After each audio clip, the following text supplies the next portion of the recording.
네, 6월 16일 새벽 기도회를 시작하겠습니다. 우리 다 함께 찬송가 27장 빛나고 높은 보좌와 우리 3절까지 찬양하시겠습니다.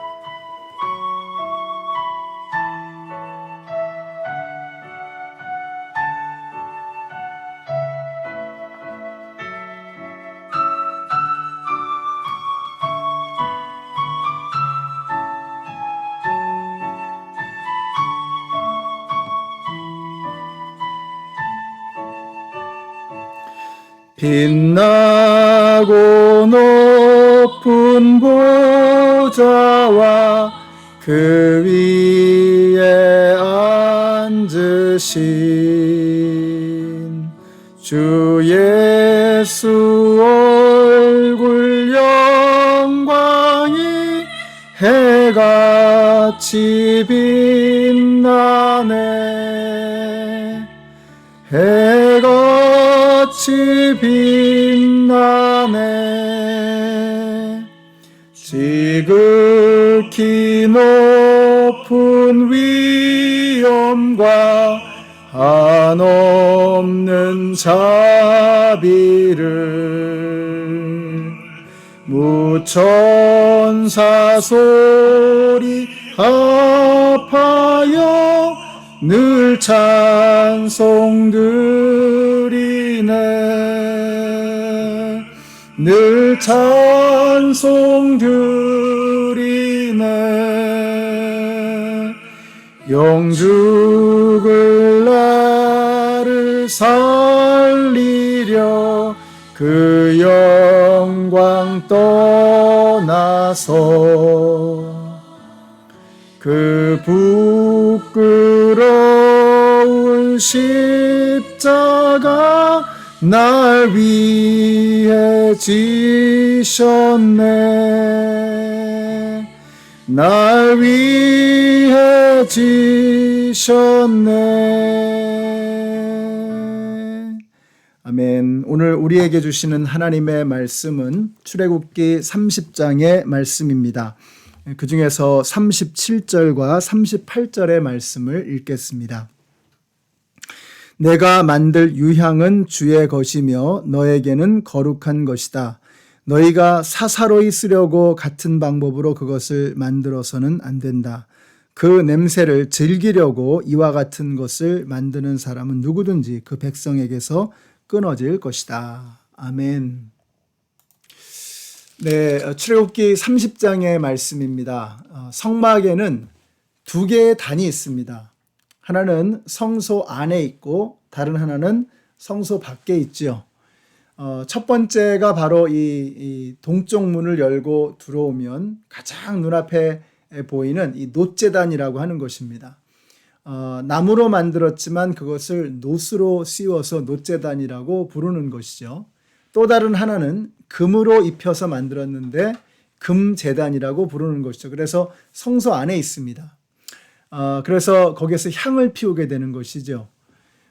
번제단이 우리의 죄를 위해서 고난을 당하시고 십자가에서 죽으신 예수님을 상징하는 것이라면 분향단은 죽음에서 부활하셔서 승천하시고 하나님의 보좌 우편에 앉으셔서 우리를 위해서 기도하시고 간구하시는 예수 그리스도를 상징하는 것입니다. 자, 이것이 바로 이 분향단이 30장 1절부터 나오는 말씀이죠. 11절까지 이 내용이 나오는데요.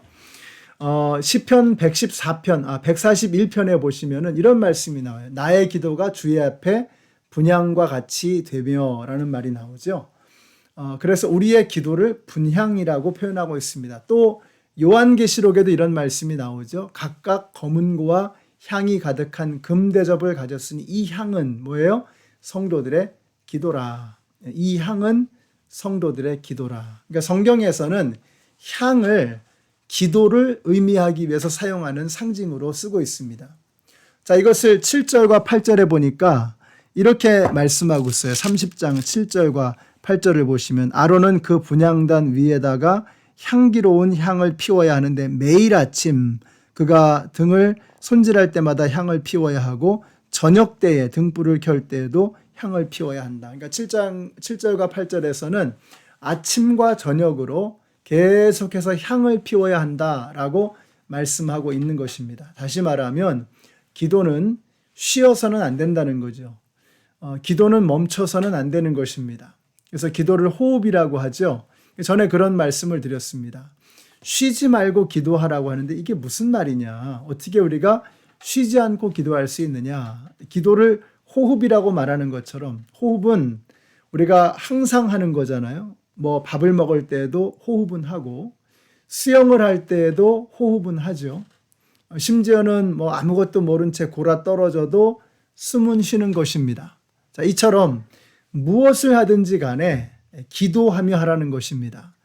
기도가 뭐냐? 하나님과 대화하는 거죠. 다시 말하면 하나님을 마음에 두고 하나님이 어떻게 하실 것인가? 하나님의 마음은 무엇인가 하는 것을 늘 염두에 두고 하나님께 물어보고 그리고 결정하고 그리고 행동하라는 것입니다. 이것이 쉬지 않고 기도하는 것의 의미가 되는 것이죠. 우리 연합장로교회 성도님들이 아침 저녁으로 향불을 끄지 말라고 말씀하신 것처럼 기도를 멈추지 않는 어떤 상황에서도 하나님께 물어보고 항상 하나님을 염두에 두고 하나님을 마음에 두고 무엇을 하든지 그것을 해나가시는 우리 성도님들이 되시기를 바랍니다. 11절부터 보시면은 이 속전이 나와요. 회막의 세금인데요. 이 속전에 관해서 이렇게 말씀합니다. 20살이 넘는 남자는 누구나 반세겔을 내야 된다는 거예요. 근데 저는 이 15절의 말씀이 굉장히 감동적입니다. 이렇게 말씀해요. 너희가 목숨값으로 속전을 주에게 올리는 예물은 반세겔이다. 부자라고 해서 이보다 더 많이 내거나 가난한 사람이라고 해서 이보다 덜 내는 일이 없도록 하여라. 정말 감동적입니다. 이것이 하나님께서 우리 인간을 바라보시는 하나님의 눈이라고 하는 것이죠. 부자라고 해서 더 내지 말고 가난하다고 해서 덜 내지 말라는 거예요. 무슨 말이냐? 부자나 가난한 사람이나 생명의 무게, 생명의 가치는 동일하다는 것입니다. 얼마나 놀랍습니까? 하나님 앞에서 모든 생명은 동일한 가치, 동일한 무게를 가지고 있는 것을 믿으시기 바랍니다. 그게 바로 반세겔의 의미인 거죠. 우리 성도님들이 오늘 이 말씀을 마음에 깊이 새기게 되시기를 바랍니다. 여러분이 만약에 열등감에 빠져 있다면 하나님 앞에서 모든 생명은 동일하게 소중하다라고 하는 이 사실을 기억하시기 바랍니다. 만일 여러분이 우월감에 빠져 있다면, 그래서 사람들에게 교만하다면, 다른 사람을 우습게 여기고 있다면 오늘 이 말씀을 기억하셔야 돼요. 사람 위에 사람 없고 사람 아래에 사람 없는 것입니다. 하나님은 모든 생명을 동등하게, 동일하게, 귀하게 여기고 계신다. 이것이 하나님께서 우리 모두를 바라보시는 눈이라는 것을 기억하시고 어느 누구에게도 함부로 대하지 마시고 여러분 자신을 포함해서 어떤 사람에게도 그 생명의 가치를 함부로 대하는 그런 일이 없게 되시기를 축복합니다. 자, 그 다음에는 물두멍과 향유와 가루향이 나오고 있어요. 이 모든 것들의 공통점이 뭐냐면 씻지 않고 하나님의 거룩한 생명을 만지면 죽는다. 또 향유를 아무에게나 바르면 죽는다. 가루향을 사사로이 즐기기 위해서 그냥 함부로 만들었으면 죽는다. 다 죽는다는 거예요. 여러분, 하나님을 가벼이 여기면 죽는다는 것입니다. 그래서 물두멍과 향유와 가루향의 가르침의 공통점이 뭐냐면 하나님을 우습게 알면 죽는다는 것입니다. 하나님을 가벼이 여기는 것, 하나님을 우습게 하는 것, 이게 죄의 출발입니다. 하나님을 가볍게 여기니 그 자리에 내가 들어가는 거예요. 그래서 내가 하나님이 되는 것입니다. 이것이 죄라는 거죠. 죄는 곧 죽음을 불러오는 것입니다. 오늘 우리 성도님들이 무겁고 두려운 마음으로 하나님을 바라보게 되시기를 바랍니다.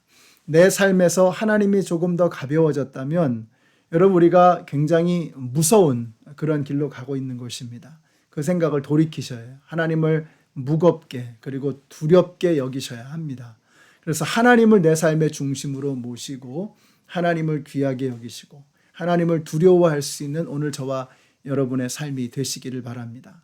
우리가 하나님을 무겁게 여기고 하나님을 귀하게 여기면 하나님께서 우리의 삶을 무겁고 정말 진지하고 심각하게 우리의 삶을 도와주시는 그 놀라운 축복이 우리 가운데 있게 될 줄로 믿습니다. 하나님을 두려워하시는 오늘 하루가 되시기를 우리 예수님의 이름으로 축원합니다. 기도하겠습니다. 하나님 감사합니다. 오늘 말씀을 통해서 우리가 하나님 앞에 어떻게 나아가야 하며 하나님은 우리를 어떻게 바라보시는가를 알게 하셔서 너무나 감사합니다. 기도를 멈추지 않는 저희들 되게 하여 주시고 한 사람 한 사람이 너무나도 소중한 가치를 가진 한 생명임을 잊지 않는 저희들 되게 하여 주시옵소서. 하나님을 두려워하고 하나님을 귀하게 여기는 성도의 삶을 살아가는 저희들 되게 하여 주시옵소서. 예수님의 이름으로 기도드렸습니다. 아멘. 네, 사랑하는 성도 여러분, 오늘 저와 여러분이 만나는 모든 사람 한 사람에게 그 사람이 정말로 소중한 가치, 하나님께서 귀하게 여기시는 생명이라고 하는 것을 깨닫고 그들 모두를 귀하게 여겨주시는 오늘 하루가 되시기를 축복합니다.